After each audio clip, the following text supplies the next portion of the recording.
Temos visto nas últimas mensagens que a porta se fechará quando os 144 mil estiverem todos selados.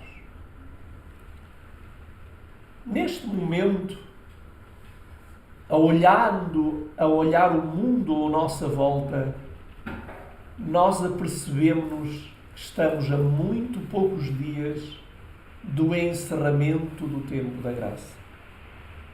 Mas eu hoje gostaria de falar-vos de 4 portas que se fecharam na história do universo e vamos ver as consequências dessas 4 portas que se fecharam.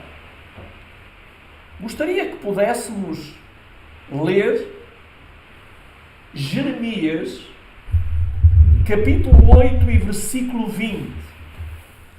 E este versículo vai ser um versículo que a grande maioria das pessoas da Terra, do planeta Terra, vai dizer muito em breve. Jeremias, capítulo 8 e versículo 5.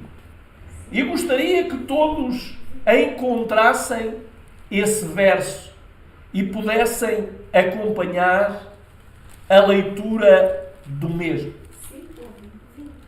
8:20. Capítulo 8, versículo 20. Vamos ver o que é que nos diz. Passou a seca, findou o verão e nós não estamos salvos. A minha versão diz: a colheita passou, o verão está terminado e nós não estamos salvos. Que interessante!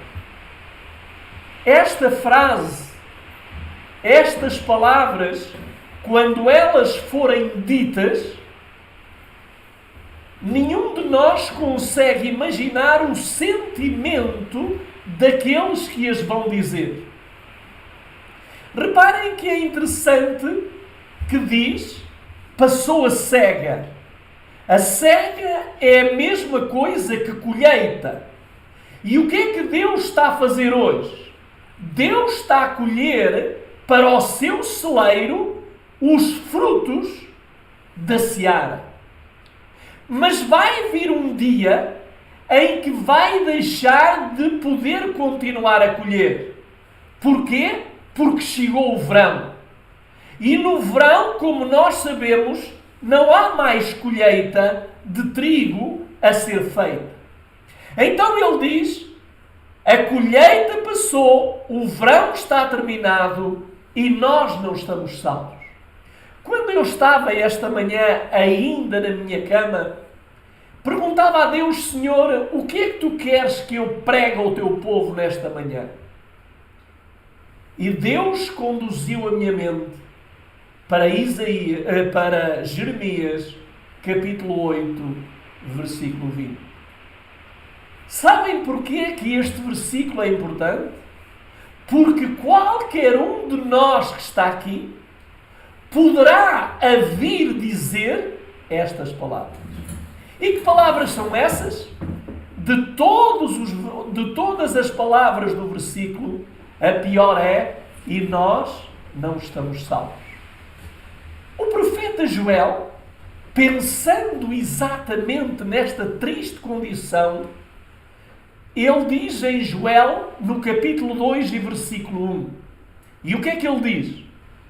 Ele faz um alerta.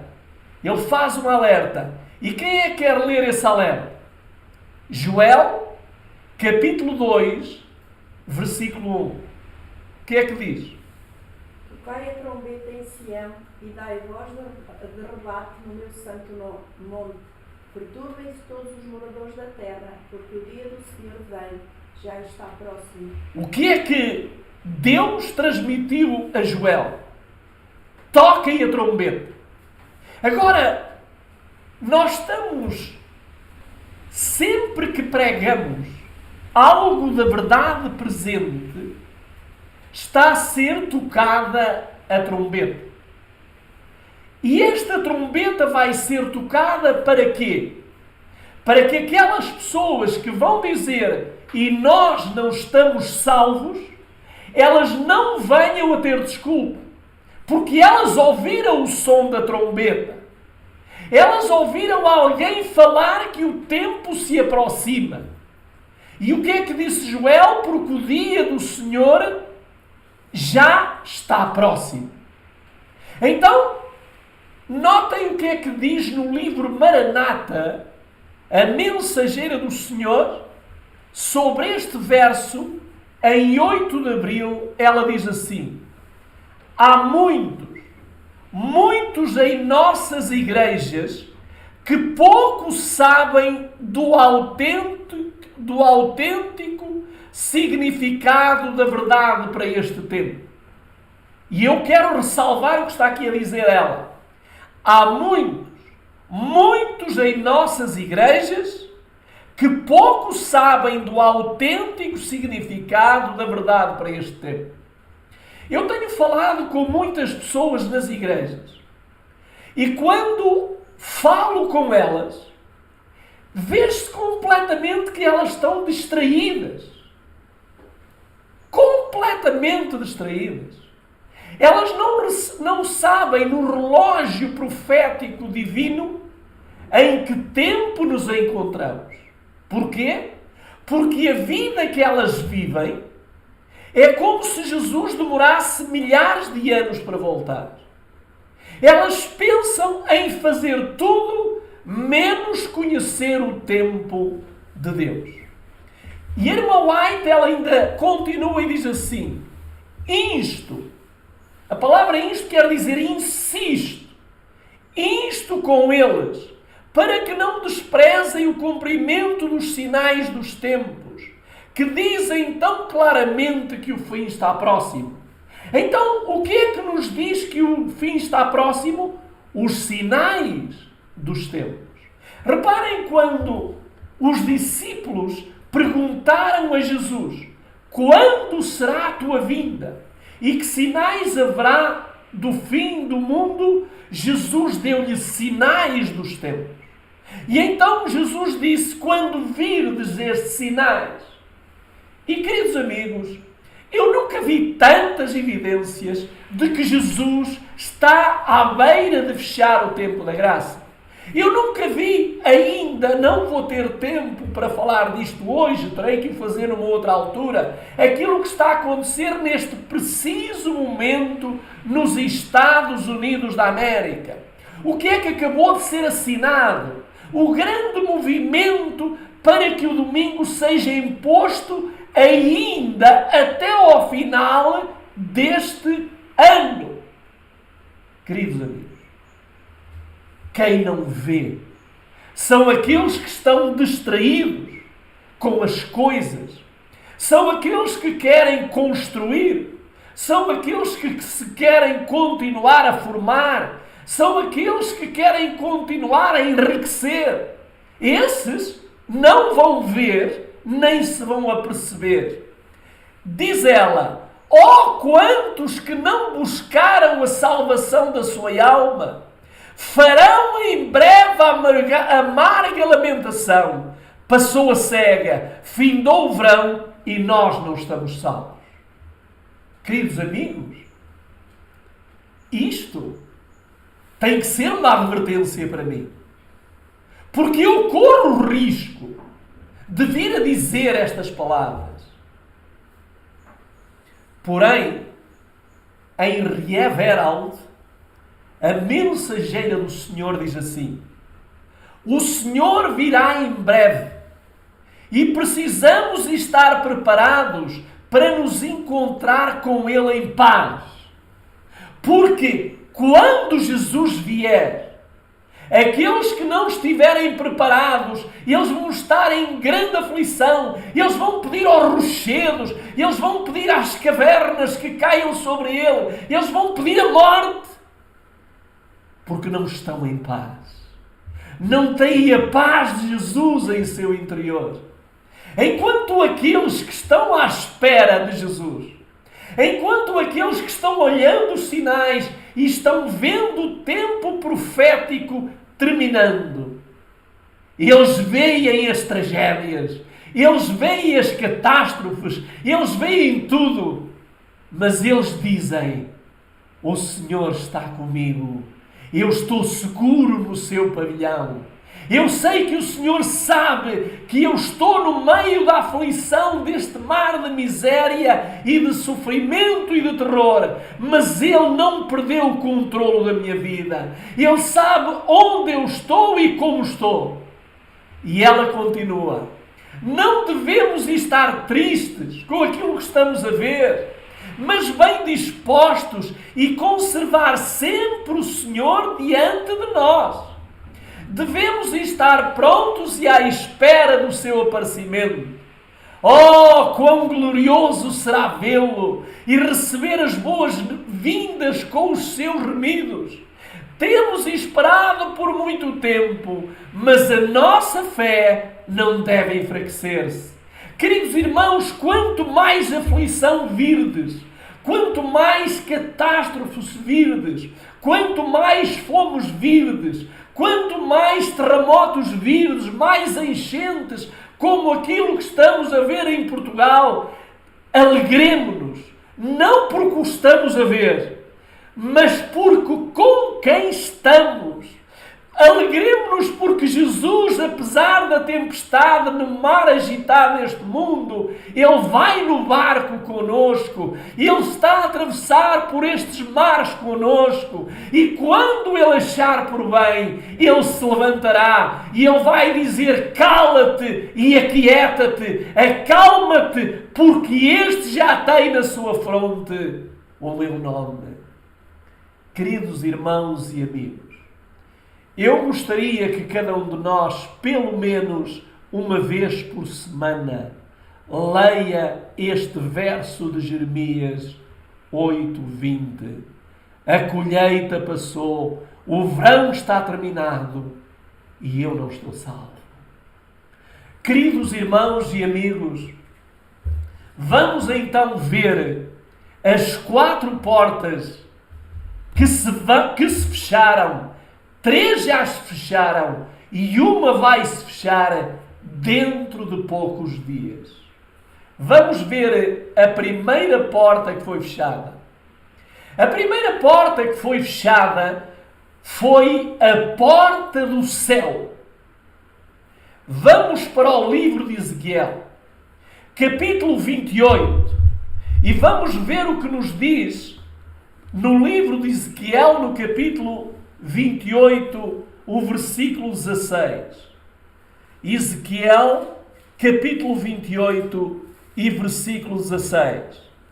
Diz assim o texto sagrado: por causa da amplitude das tuas contratações, foste cheio de iniquidade e pecastes, por isso eu te lancei como profano para fora do monte de Deus. Eu te destruo, ó querubim cobridor do meio das pedras de fogo.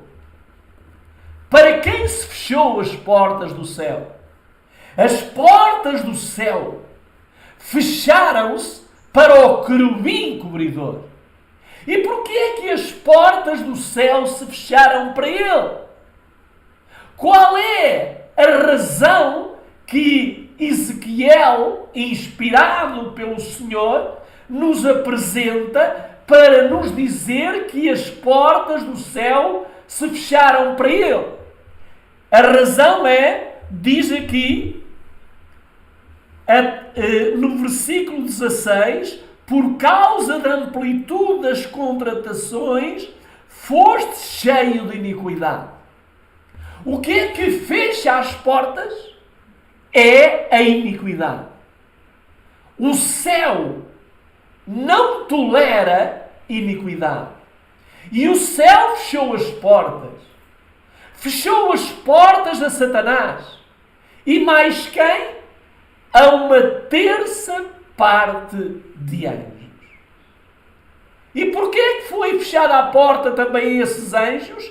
Porque a mesma semente de iniquidade que nasceu no coração de Satanás foi transmitida a uma terça parte de anjos, e por causa dessa iniquidade, a porta do céu fechou-se. Porém, ao fechar-se a porta do céu, Satanás procurou guarida em várias partes do universo. Ele, com o seu exército, a terça parte de anjos, ele foi bater de mundo em mundo.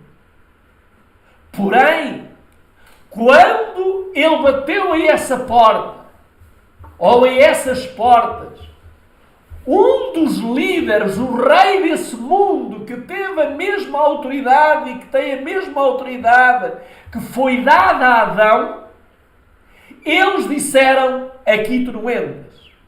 Tu aqui não tens guarida aqui. Nós vimos aquilo que fizeste no céu. Tu aqui não vais entrar para vir trazer a instabilidade a este mundo.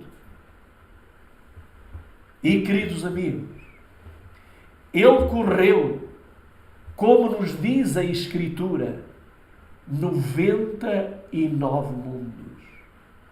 E 99 responsáveis de cada um desses mundos lhe disseram: não, aqui não há entrada para ti, nem para aqueles que estão contigo. Mas vamos agora para Apocalipse 12:4. E vamos ver em Apocalipse 12:4 que ele não foi sozinho. Um grande exército o acompanhou. E vamos ver o que é que diz Apocalipse, capítulo 12, versículo 4. Quem é que quer ler? E a sua cauda arrastou a terça parte das estrelas do céu e lançou-as sobre a terra. E o dragão parou diante da mulher que estava pronta a dar à luz para devorar seu filho assim que nascer. Agora notem aqui uma coisa. Diz: e a sua cauda arrastou a terça parte das estrelas do céu, que são anjos. Agora eu quero que nós pensemos uma coisa.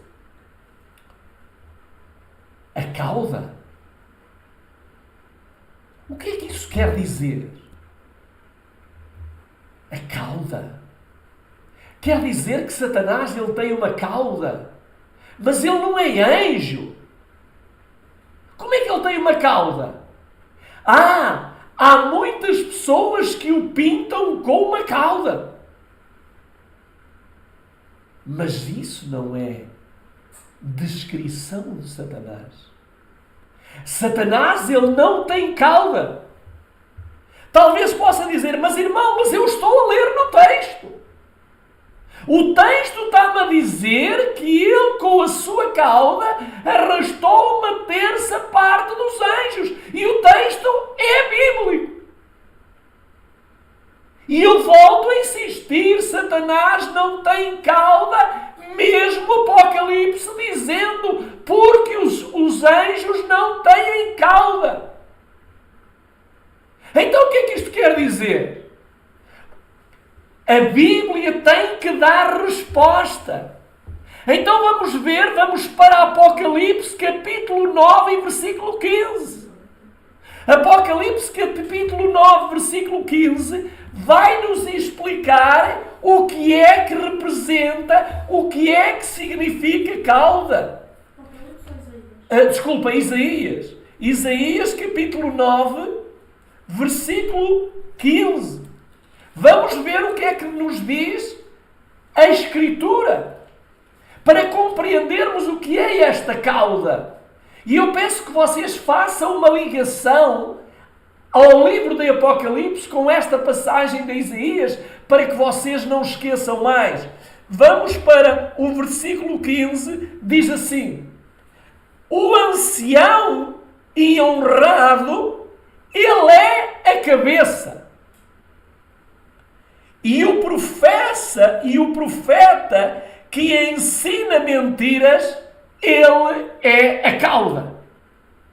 Então, por que é que Satanás é tem a cauda? Porque ele ensina mentiras. É mentiroso. E todos aqueles que estão a ensinar mentiras têm cauda. Quantos pastores, quantos evangelistas têm uma cauda grande e com essa cauda eles estão a levar à perdição milhares e milhares de pessoas. E já vamos ver o resultado desses. Então conseguimos entender que o diabo não tem uma cauda, mas ele é a cauda. Enquanto aquele que prega a verdade, enquanto aquele que apresenta a verdade é a cabeça. E quem é a cabeça dele? É a cabeça de Deus. Porque o Senhor é que conduz aquele que prega se estiver debaixo da sua influência.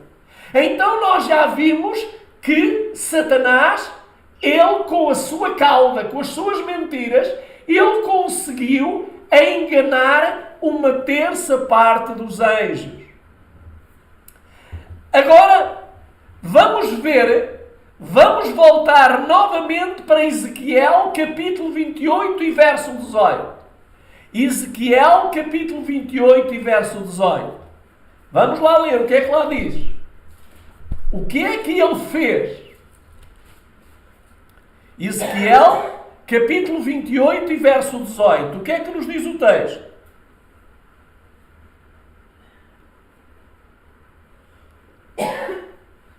Pela multidão das tuas iniquidades, pela injustiça do teu comércio, profanaste os teus santuários. Eu, pois, fiz sair do meio de ti um fogo que te consumiu e te tornei em cinza sobre a terra, aos olhos de todos os que te veem. Muito bem. Então, reparem aqui uma coisa. Esta cauda que é Satanás, o que é que ele vai... Com que é que ele vai contribuir com a sua cauda? Notem que no capítulo 28, verso 18, diz assim: então tu contaminaste os teus santuários. Reparem que o que é que Deus deseja que aconteça na nossa vida? Deus deseja que aconteça em nossa vida que nós nos tornemos um santuário para a sua habitação. E o que é que Satanás quer fazer em nós? Quer contaminar o santuário. E como é que ele vai contaminar o santuário? Com mentira.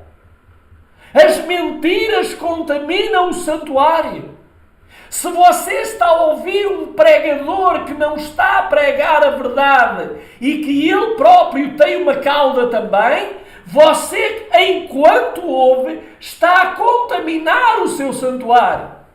Quando você vê que esse pastor ou esse evangelista, ou seja quem seja, está a pregar mentiras, não o ouça, porque você está a contaminar o santuário que é o seu corpo. E Satanás, o que é que ele quer fazer? Contaminar os santuários. Porém, porque ele contamina os santuários, ele vai pagar um preço da parte de Deus. E qual é o preço que ele vai pagar da parte de Deus? Deus disse: eu farei sair um fogo do meio de ti. Ele te devorará e te trarei às cinzas sobre a terra, à vista de todos aqueles que te contemplam. Queridos amigos, nós vamos ver com os nossos olhos este grande acontecimento. Nós vamos ver o fogo a reduzir Satanás, a cauda, a cinzas, na terceira vinda de Jesus. Toda a multidão vão vê-lo a ser consumido. Porém, aqueles que estiverem dentro da cidade vão ver, mas não vão ser consumidos. Agora, por isso, é que há um versículo que está escrito em Apocalipse 12 e 13, e que é um alerta para nós, é uma advertência séria. Porque Deus quer nos fazer sentir que a cauda, ela está como nunca em ação. Satanás tem os seus agentes, tem as outras caudas. Agora vamos ver o que é que nos diz Apocalipse 12, 12 e 13. Diz assim: por isso regozijai-vos, ó céus, e vós que neles habitais. Ai dos que habitam na terra e no mar, porque o diabo desceu até vós com grande ira, pois sabe que pouco tempo lhe resta. E quando o dragão viu que fora lançado na terra, ele perseguiu a mulher que dera à luz o filho homem. Reparem que Satanás, e como já vimos, ele primeiro vai bater à porta dos outros mundos. Não porta nenhuma se lhe abre. Ele é expulso do céu, vem para a terra, e como nós sabemos, o que é que ele agora vai imaginar? O que é que ele agora vai programar, ele e as suas caudas? Perseguir a mulher que vai dar à luz o filho homem. Ou seja, ele tem tanta raiva a Jesus que ele sabe que Jesus iria nascer para nos redimir. E agora Satanás, conhecendo o plano divino, ele o que é que vai fazer? Vai estar à espera da mulher que desenvolva a sua gravidez. E vocês sabem que desde que Maria ficou grávida, ela não teve paz.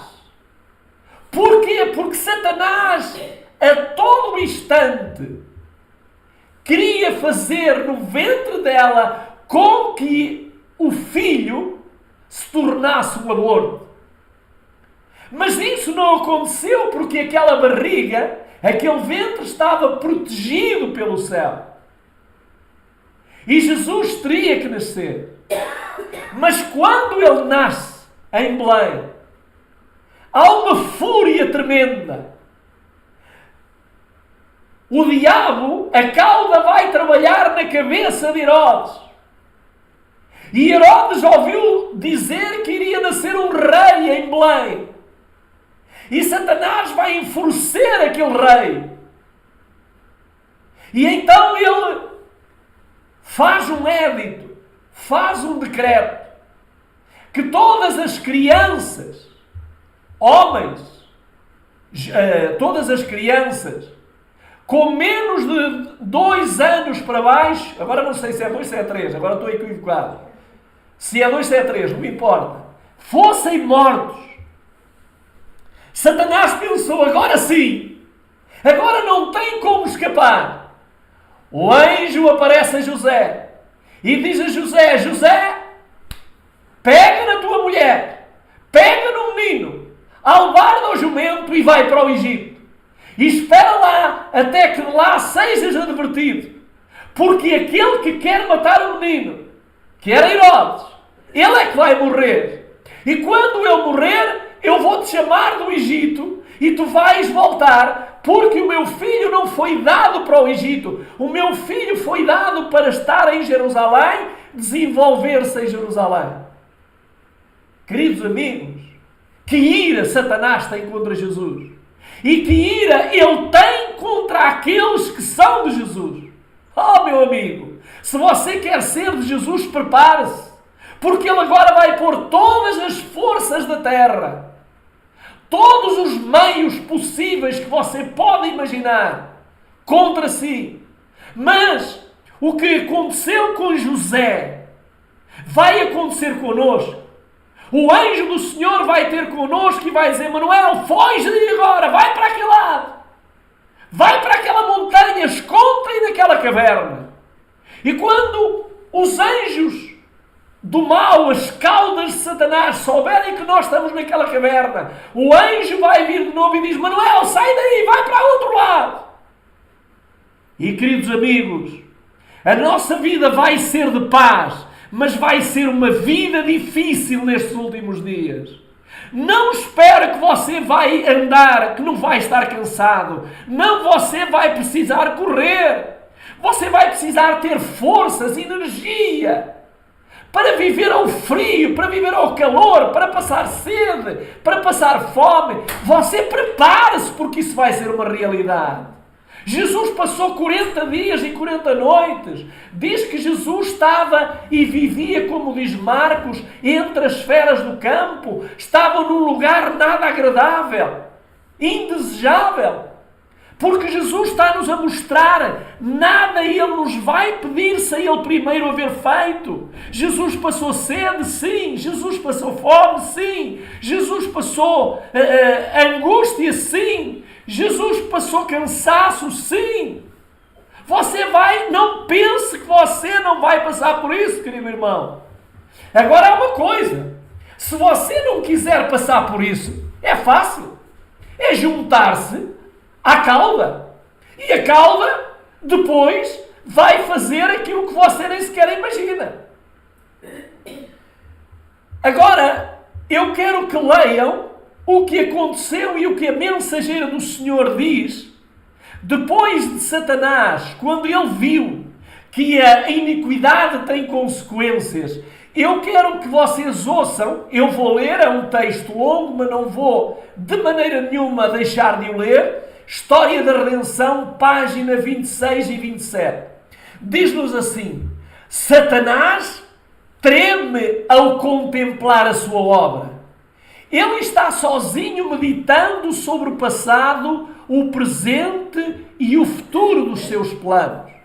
Sua poderosa estrutura vacila como uma tempestade.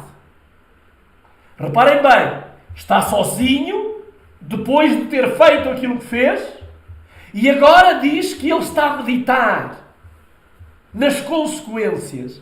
E então diz o seguinte: um anjo do céu está passando. Ele o chama e suplica uma entrevista com Cristo. E isto lhe é concedido. Depois da queda, isto seria interessante ler por uma questão de tempo, não temos tempo, mas vocês sabem que quando todos aqueles anjos se tornaram caudas mentirosas, Jesus foi de anjo em anjo falar com eles e mostrar-lhe qual era a consequência. Nessa altura, quando Jesus iniciou esta obra de evangelização no céu para com os anjos, a grande maioria dos anjos estavam todas do lado de Satanás. À medida que Jesus ia falando com eles abandonaram a Satanás e prometeram fidelidade eterna a Jesus. E então, de todas, essa grande maioria ficou apenas uma terça parte. E agora Satanás, ele pede uma audiência a Jesus Cristo. E é-lhe concedido. E agora vamos ver o que é que aconteceu nessa audiência. Então relata ao Filho de Deus que está arrependido de sua rebelião e deseja voltar ao favor divino. E está disposto a tomar o lugar que previamente Deus lhe designara e sujeitar-se ao seu sábio comando. Agora eu quero vos dizer uma coisa. Ele está a fazer crer a Jesus que está arrependido. E sabem porque é que ele está a fazer crer a Jesus que está arrependido? Porque ele perdeu a posição.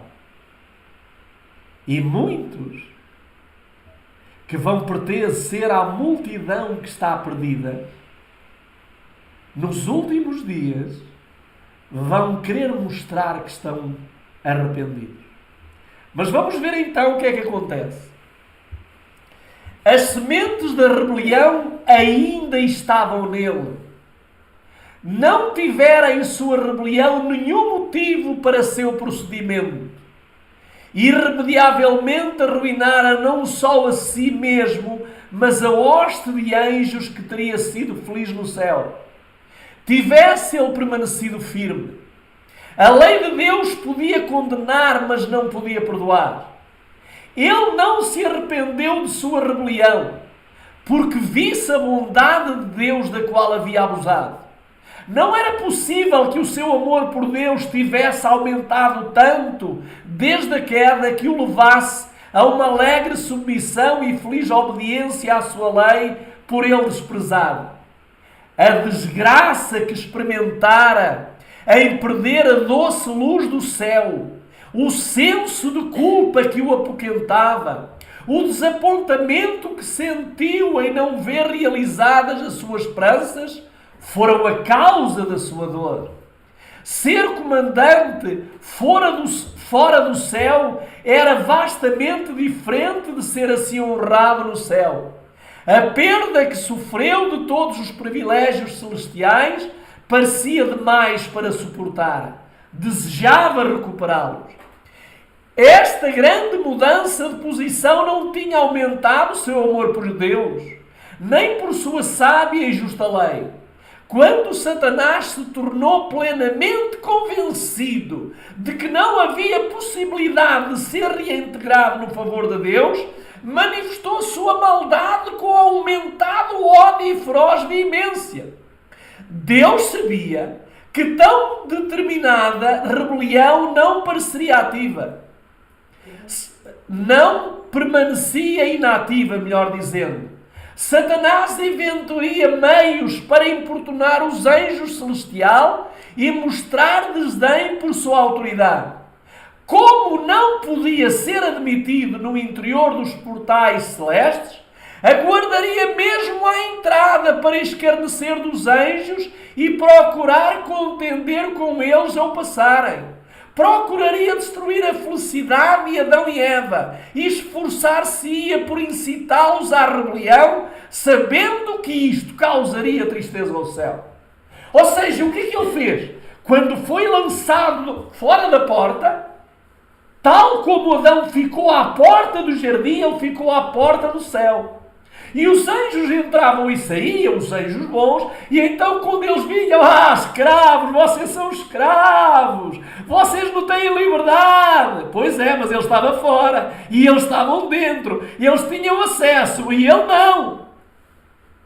Queridos amigos, hoje o mundo lá fora pode nos dizer, vocês são escravos. Pois é, nós vamos ver quem é que são escravos. Nós vamos ver quem são aqueles que estão escravizados. Mas vamos então continuar e agora vamos para a segunda porta. A segunda porta. A segunda porta que se fecha é uma consequência de a primeira se haver fechado. E qual é essa porta? Vamos para Gênesis. No capítulo 3. Capítulo 3. E vamos ler do versículo 22 a 24. Gênesis 3, 22 a 24. E eu vou ler. E o Senhor disse: Eis que o homem se tornou como um de nós, para conhecer o bem e o mal. E agora, para que ele não estenda a sua mão, e tome também da árvore da vida, e coma e viva para sempre, o Senhor Deus, portanto, lançou fora do jardim do Éden para cultivar a terra da qual fora tomado. Assim, ele expulsou o homem e o colocou no leste do jardim do Éden querubins e uma espada flamejante que se voltava de todos os lados para guardar o caminho da árvore da vida. A porta fechou-se. E porquê é que a porta se fechou? Porque no coração de Adão e no coração de Eva havia a mesma semente que germinou no coração de Satanás. E qual era a mesma semente? A iniquidade. A iniquidade passou a fazer parte do coração dos nossos primeiros pais. E da mesma forma como Deus não tolerou iniquidade no céu, Deus não iria tolerar iniquidade no santo lugar, no paraíso de Deus. E o que é que Deus fez? Expulsou os nossos primeiros pais. E porquê é que Ele os expulsou? Por causa da iniquidade. E agora vamos ler aqui algo que nos é dito em Patriarcas e Profetas. Lembram que Satanás pediu para ser readmitido no céu? Lembram? Vamos ver o que é que fez Eva. A história repete-se. Vamos ver o que é que aconteceu com Eva. Diz assim: Adão e Eva foram informados de que tinham perdido o seu lar edénico. Deus chegou junto deles, com lágrimas nos olhos, e diz a Adão e Eva: sinto muito, mas aquilo que vocês deixaram germinar no vosso coração vai-vos impedir a continuardes a ser hóspedes deste lugar.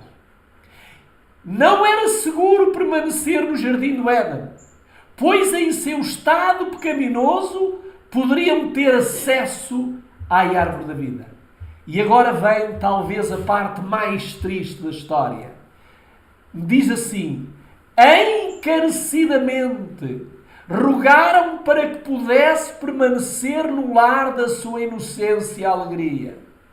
Confessaram que haviam perdido todo o direito àquela feliz morada, mas comprometeram-se para no futuro prestar estrita obediência a Deus. O mesmo que Satanás disse: se tu me admitires no céu, eu vou ser obediente. Eva vai usar e Adão o mesmo argumento. Se tu nos deixares continuar a viver no jardim, nós não vamos ser mais o que fomos até aqui. Queridos irmãos, não adianta promessas. Não adianta promessas. Há um tempo quando a porta se fecha, não há mais entrada. Quando Deus diz que fechou a porta, acabou. Não há como reentrar onde Deus fechou.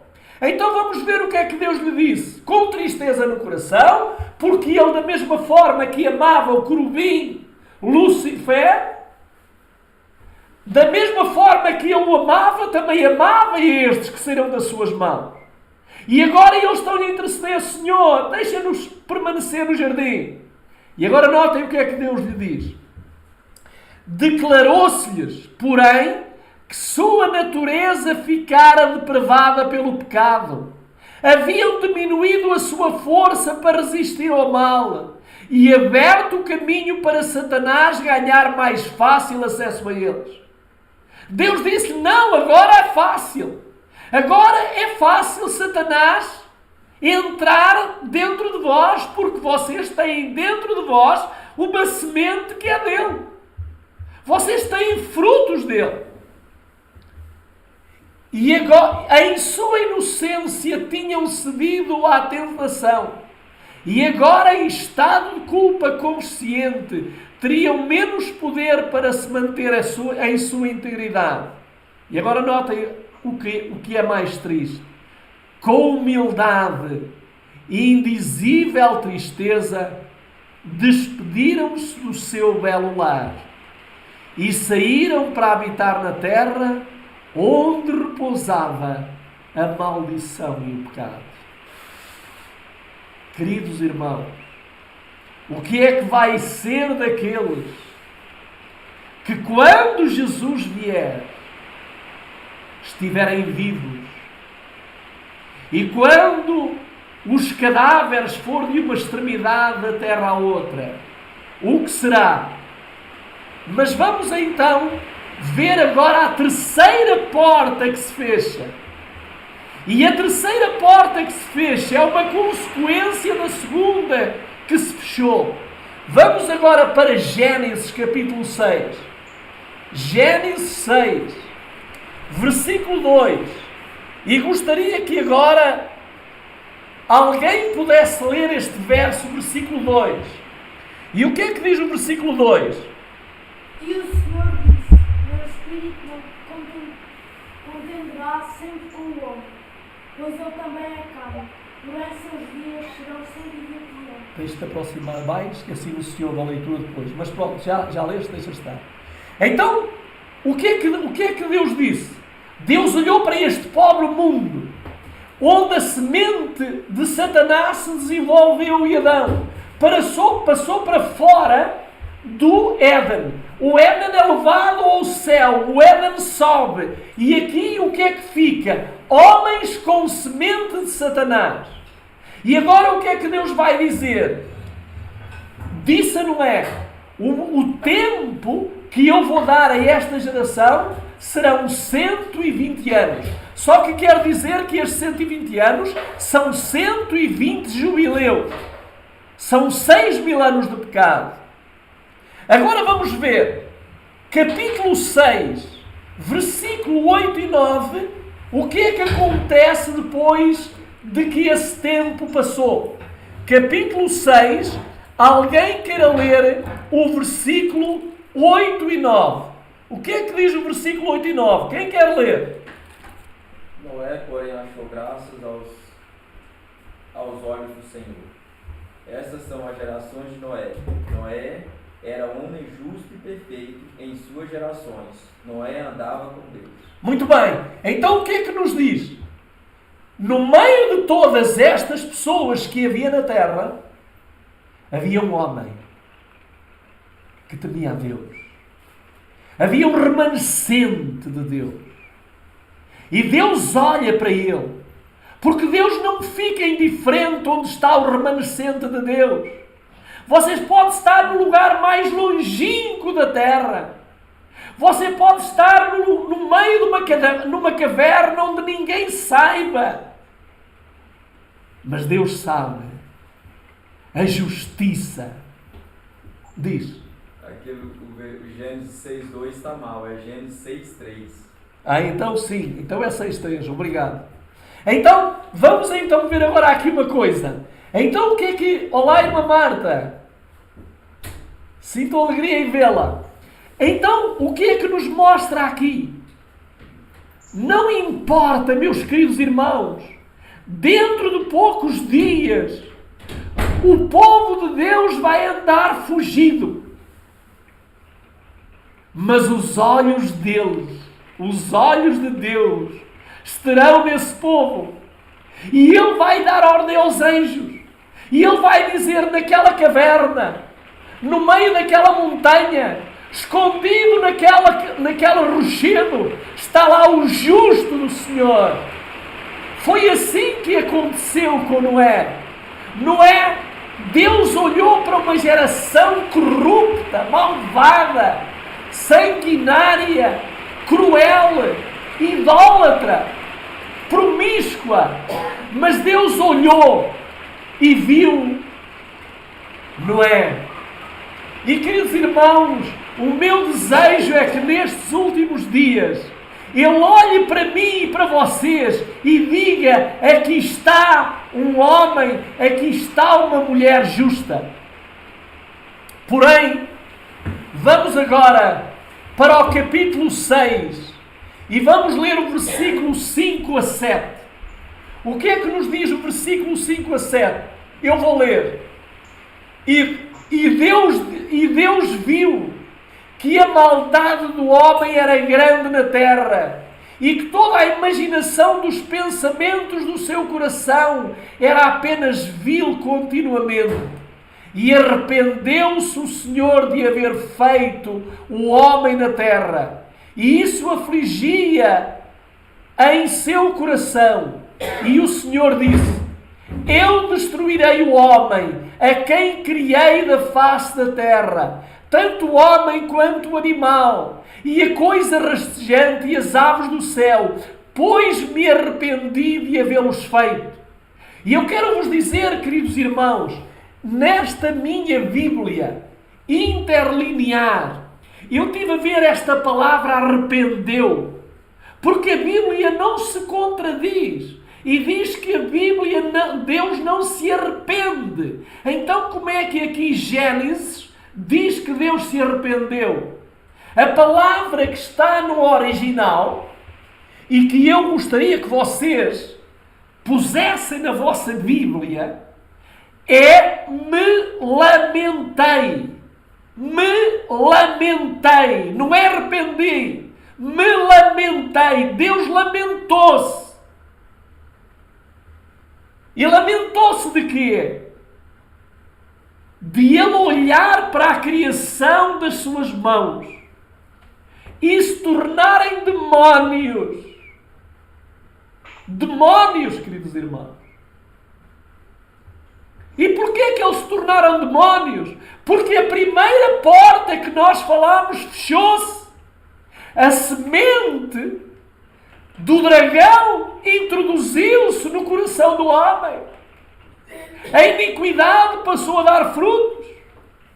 Mas mesmo no meio desta geração corrupta e perversa, Noé manteve-se íntegro.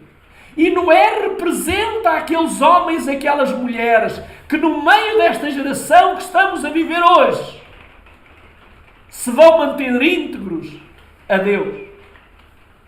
Agora notem o que a mensageira do Senhor diz na história, no livro História da Redenção, no capítulo 8, página 62. Diz assim: mais de 100 de anos antes do dilúvio, o Senhor mandou um anjo fiel a Noé para fazê-lo saber que ele não mais teria misericórdia da raça humana. Agora, queridos irmãos, eu quero vos dizer uma coisa. Mais de 100 anos antes, Deus mandou um anjo a Noé e disse-lhe: eu não vou ter mais misericórdia desta geração, eu não suporto mais esta geração. Eles mancharam o céu, eles mancharam o Éden e agora na terra continuam a manchar a terra. Eu não suporto mais este povo. Agora, queridos irmãos, esta mensagem que o anjo levou a Noé, Noé guardou-a no seu coração. A multidão não quis saber da mensagem do anjo. A multidão não quis saber da mensagem do pregador. Mas, queridos irmãos, a história vai se repetir. Vai haver muita gente que no fim desta mensagem que eu estou a pregar não vão querer saber nada disso. Mas Deus disse esta manhã: prega esta mensagem. Queridos irmãos, e continua a mensageira, mas não queria que ignorassem o seu desígnio. E instruiria Noé, e faria dele um fiel pregador para advertir o mundo da breve destruição, para que os habitantes da terra ficassem sem escusas. Noé devia pregar ao povo e também preparar uma arca, como Deus lhe ia mostrar, para salvar a si e a sua família.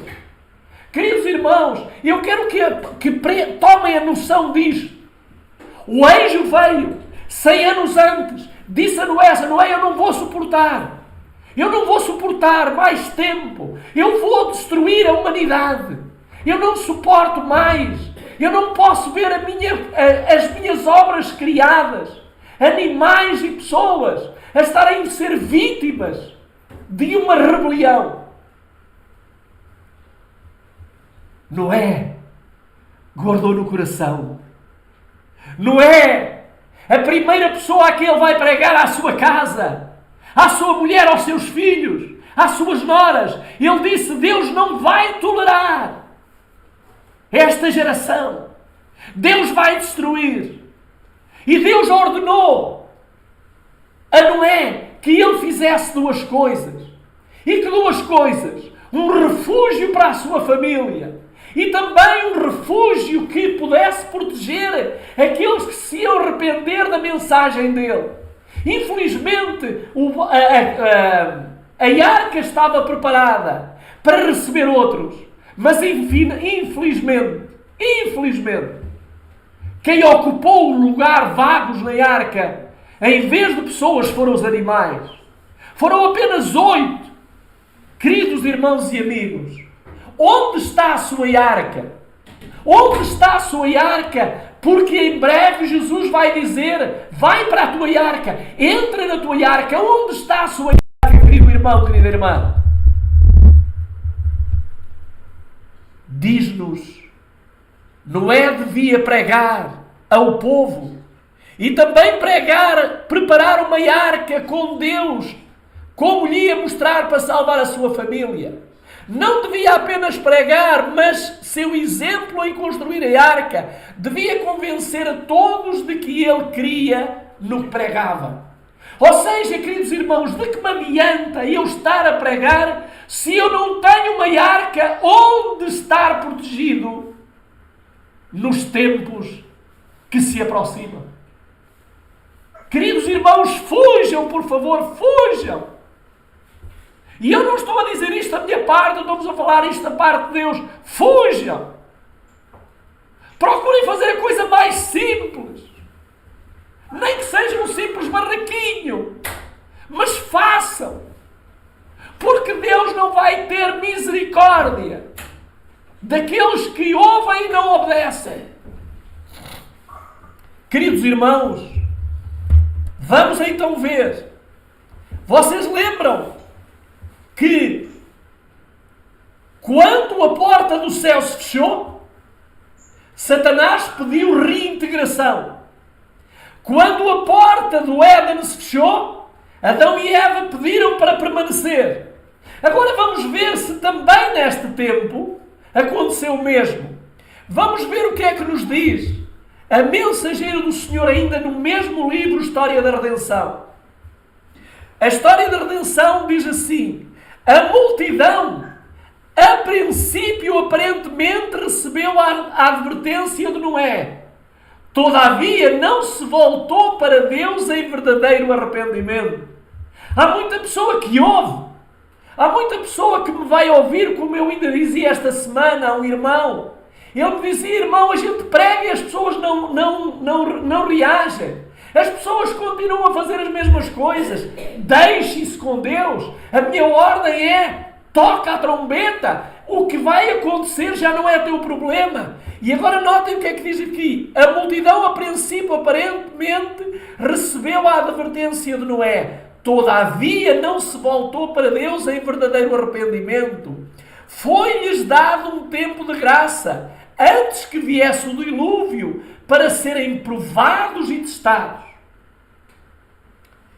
Quero que vos diga, quero que pensem uma coisa.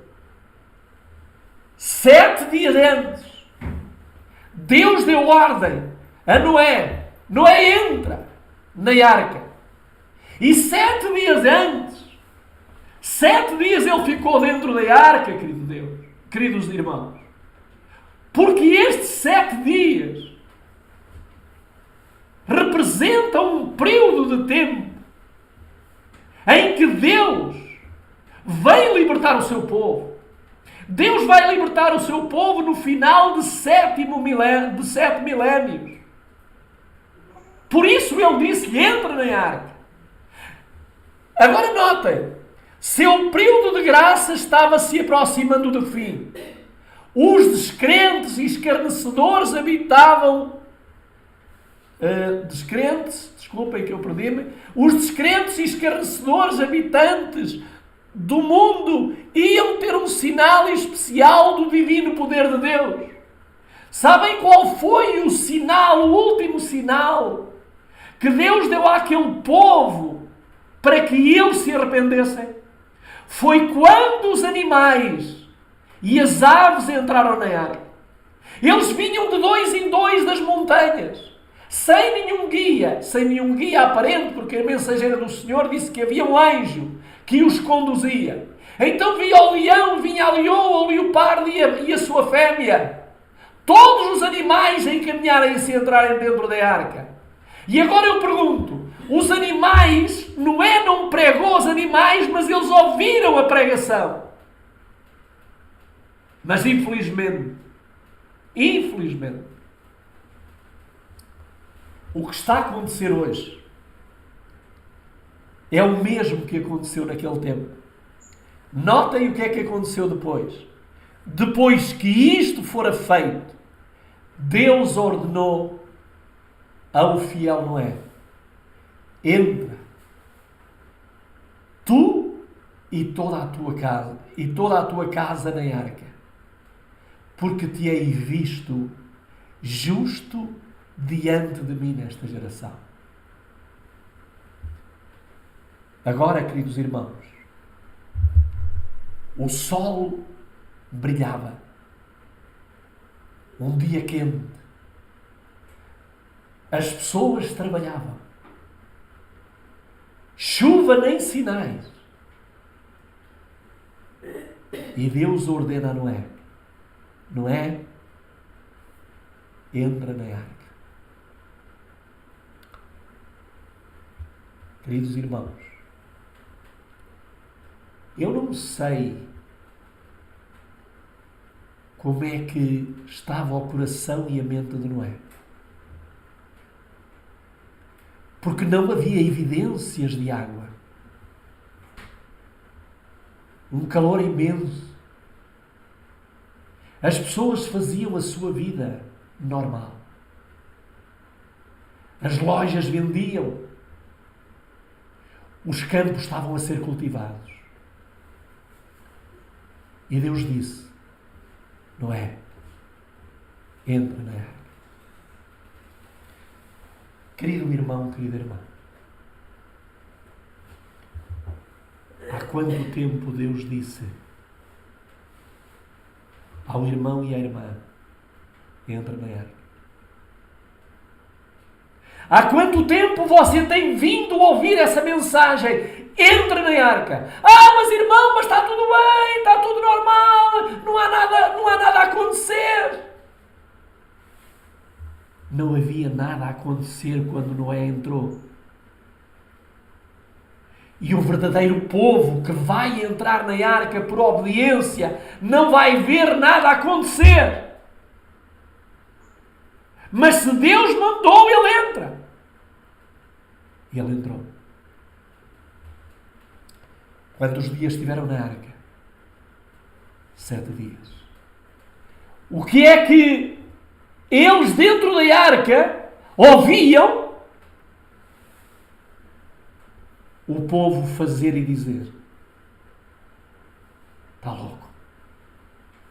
Agora é que nós vimos que ele está louco. E não está só louco ele, está louco ele e a sua família.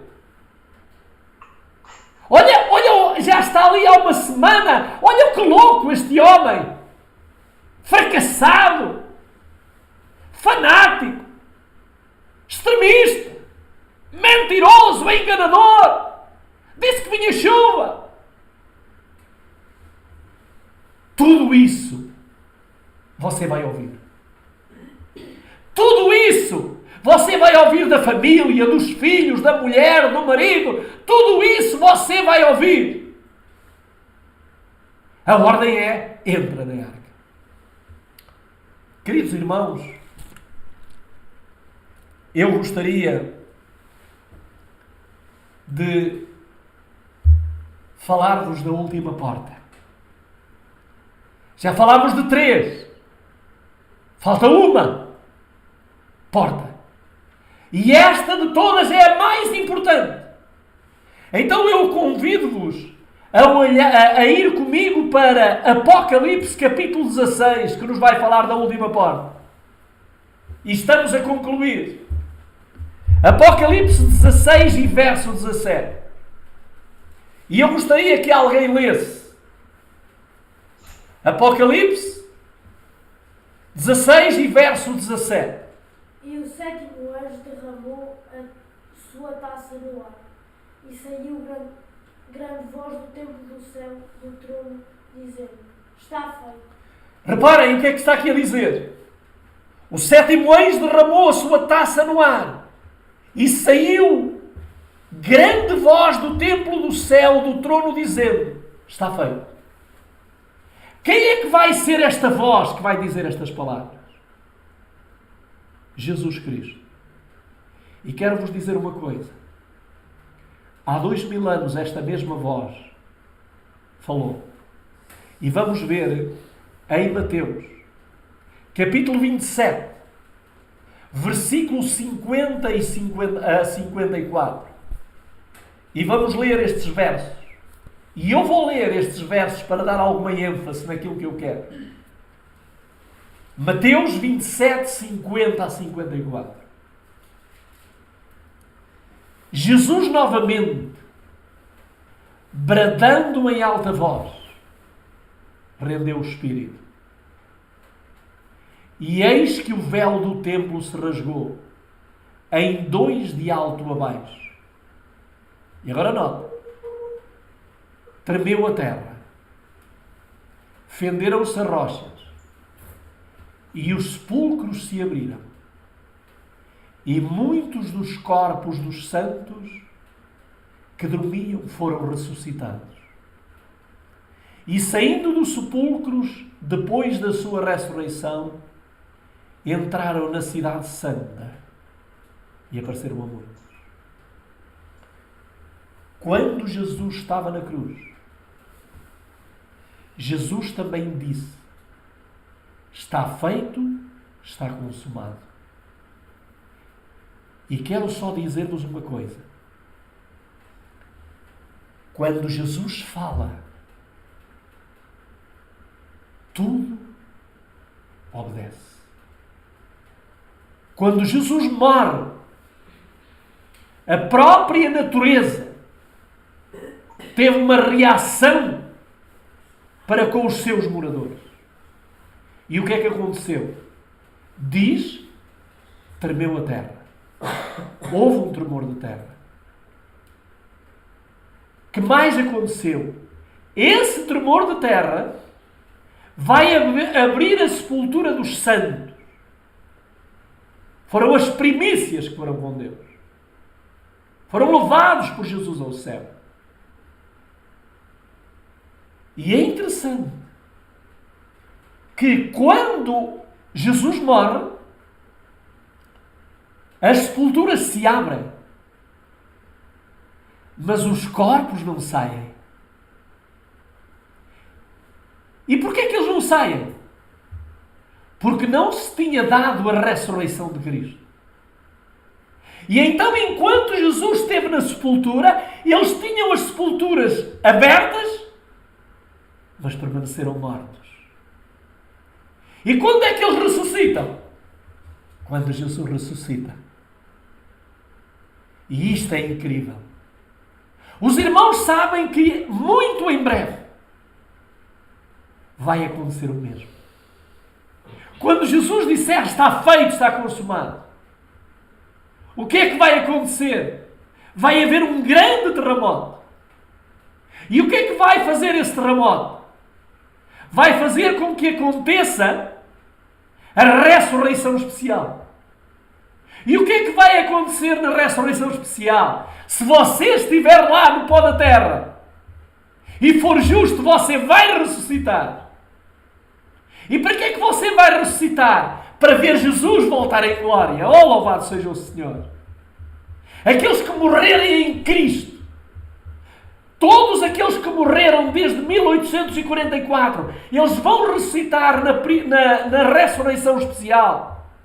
Com o abalo da terra, as sepulturas se abrem, os santos saem, mas apenas os santos. Os ímpios permanecem. Agora, queridos irmãos, que alegria!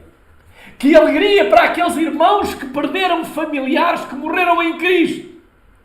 E que eles farão parte dos 144 mil. Antes de Jesus vir, eles o abraçarão.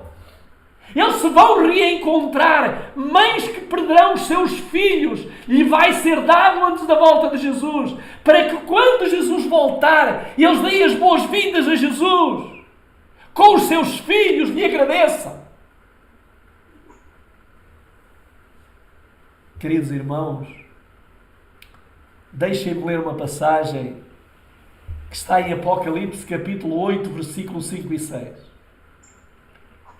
Vimos que houve um grande terremoto. Vamos ver se vai haver também esse tal de terremoto.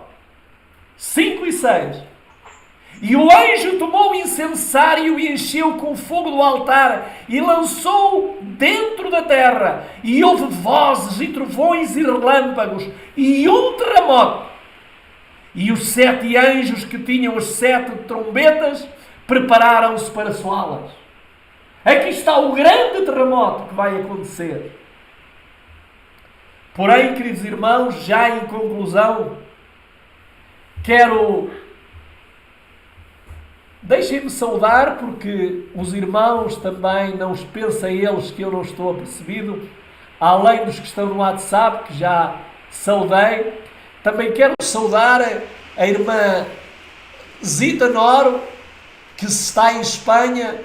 Também temos aqui conosco o pastor Isaías, que está também com a Adriana, não sei, e outros que estão a visualizar-nos. Bem-ajam, e estou feliz por haverdes feito a escolha de estares connosco, e que o Senhor vos abençoe e guarde. Vamos então ler agora no livro Primeiros Escritos o que nos diz a mensageira do Senhor. As pragas estavam caindo sobre os habitantes da terra.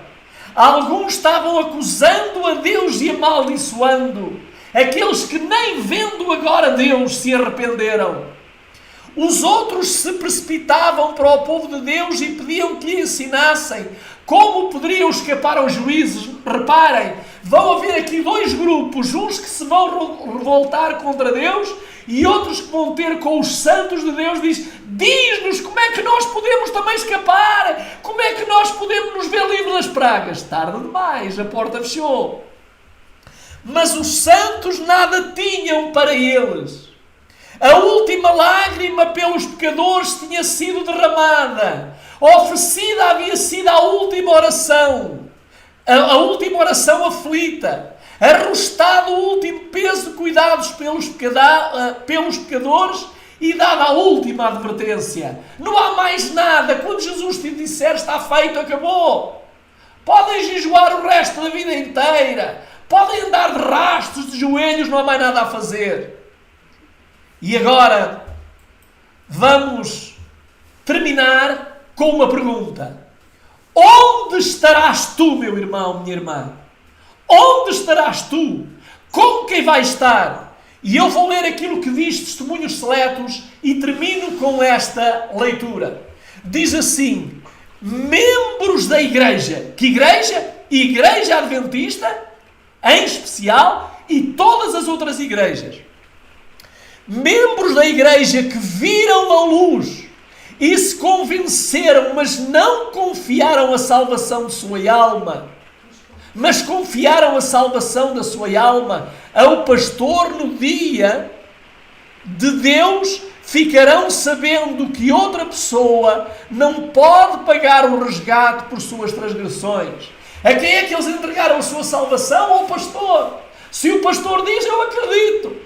Se ele ensina, não é porque é verdade, não é verdade. Os pastores estão tornados caudas, como dissemos no princípio.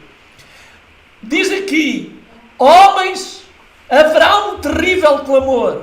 Estou perdido, eternamente perdido. Homens ficarão com vontade de despedaçar os pastores que pregaram falsidades e condenaram a verdade. Eles agora vão se agarrar aos pastores.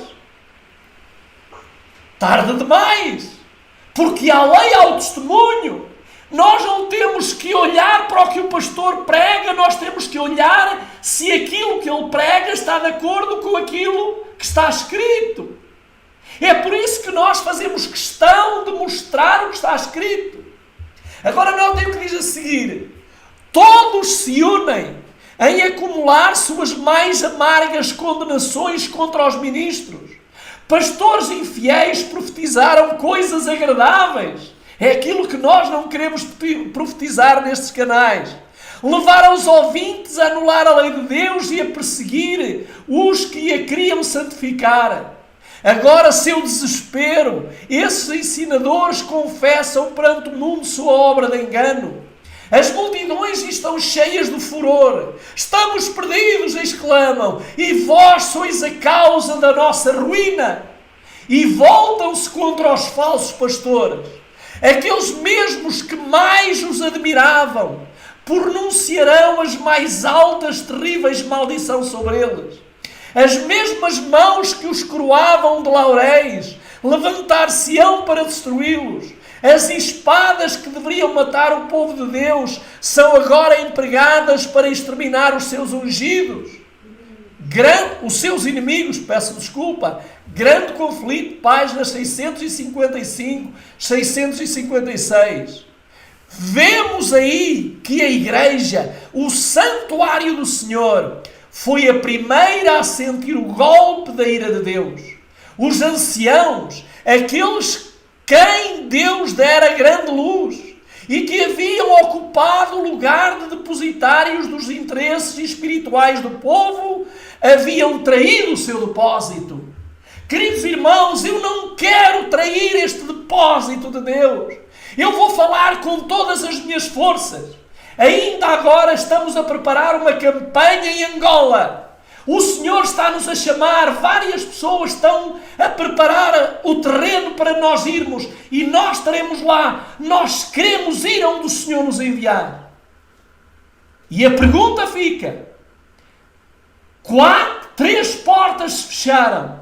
Estamos à beira de fechar a 4ª porta. E a pergunta que fica no ar é: onde estarás e com quem estarás? Que Deus nos ajude. Que Deus nos abençoe. E quero dizer-vos uma coisa: nós vamos, dentro de pouco tempo, ter esta mensagem no nosso canal.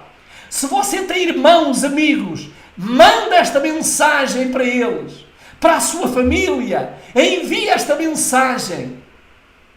Porque não sei até quando é que nós vamos ter liberdade de continuar a pregar.